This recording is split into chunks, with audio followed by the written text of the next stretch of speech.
Welcome to Watch Symposium.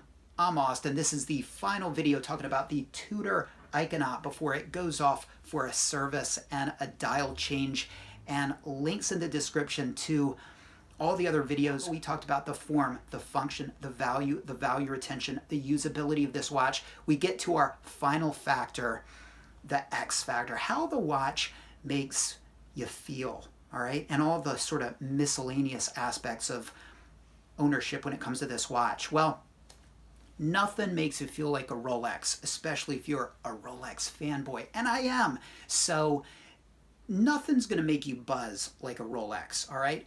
But there is that Tudor Rolex connection, and that's something. And it's easy to forget that Rolex is sort of behind this watch, that it's a Wilsdorf piece, because you don't have the cornet on the dial, you don't have the Rolex logo. But when you take it to RSC and you hand it to them and they gladly accept it and talk about servicing it, you realize that in a way it kind of is sort of a Rolex that's not a Rolex. Controversial statement probably, but there's that. And when I take it to RSC, I do get that Rolex buzz in a way. It's kind of interesting. I feel like I should be using a back door to RSC. And it's interesting because there's nothing Tudor there. It's like sort of, you know, unspoken that they deal with Tudors. It's like Tudor is like the family member that Rolex will not mention, will not talk about, will not acknowledge, but always deals with, always invites to Thanksgiving, always invites to Christmas, but just the rest of the time doesn't talk about. And I guess that's part of it, because too much acknowledgement that there's a connection, then, well, it cuts into the majesty of Rolex. So anyway, does it have the X factor of Rolex? Absolutely not. But does it excel in other aspects within the 5-factor model that make it a fair trade? And I think so. You know, would I want this watch only? Probably not. I'm glad I have Rolex watches. They're nice to have, but sometimes they can stress you out. And so this allows you to have sort of that Rolex connection, but with, again, a very usable watch that you can be very casual about.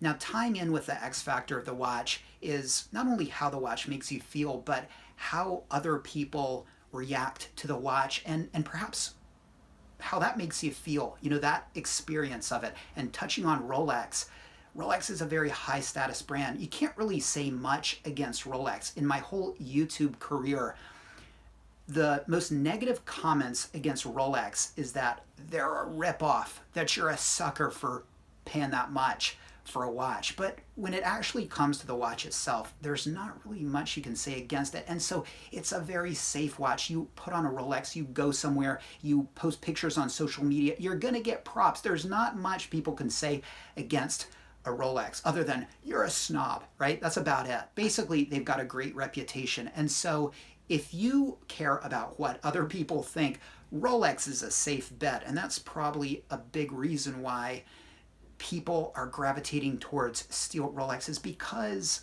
everybody loves them and it's a no-brainer. You don't have to worry about how people are going to react to it. And look, a lot of people out there, let's be honest, they're sheep, okay? They're sheep. They don't know what they're doing, okay? And so if you are getting into watches, you don't know what the hell you're doing, it's easy, man. You get a steel professional Rolex watch, done. You're going to get the props. You don't have to think anything past that. It's a no-brainer, all right?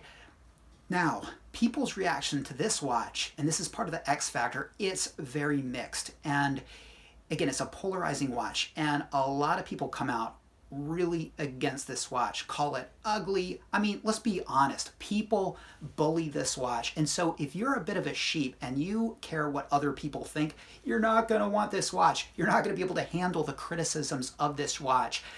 If you can step back and look at the watch and appreciate it and just ignore all the chatter and really concentrate on the relationship between you and the watch and just ignore everything else, then you realize you can have a very beautiful relationship with the watch. And it's a wonderful watch, and it's an unappreciated watch. It's a watch that, people say nasty things about it, and it doesn't really hurt you, but you feel sorry for the watch because you look at it and you say, they don't understand. They don't understand you. You are beautiful. You are useful. You are interesting. You are an interesting part of Rolex/Tudor history, and they don't get it. And they're so surface, and I see deeper.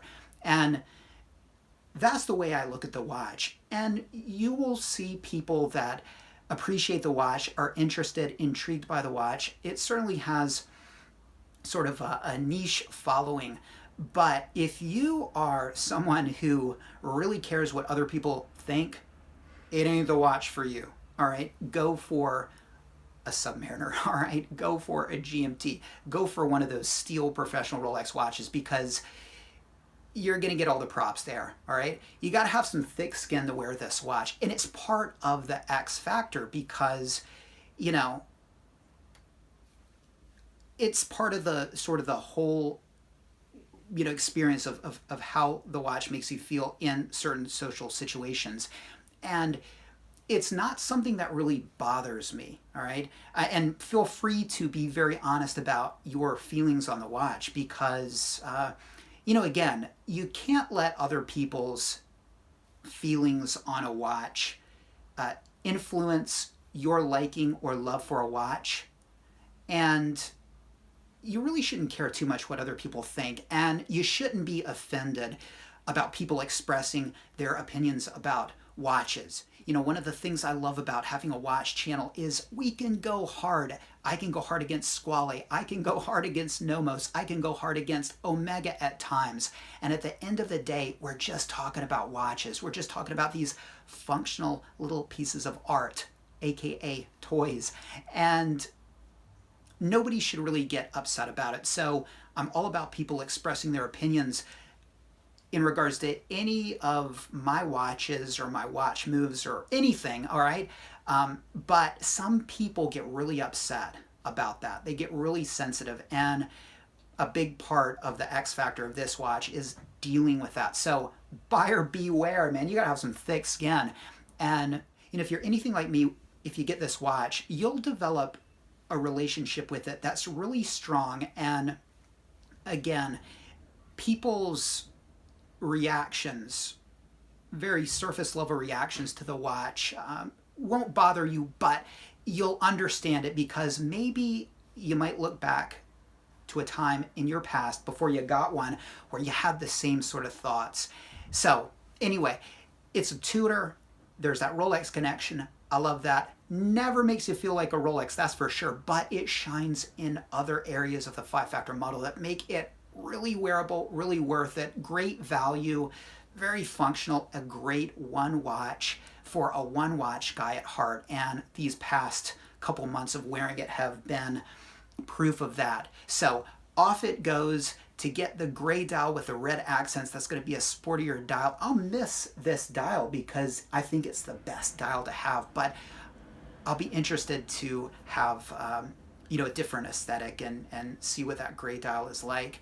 So let me know what you think about the Iconaut and the X Factor. Could you handle all the bullying that comes with having this watch? What do you think about it? Is it are you one of those niche guys that appreciate it, or are you still looking at it from the surface level? Have you failed to look down into its mechanical soul to see the beauty that lies within? All right, let me know what you think. Take care. Thanks for watching, and I'll see you next time.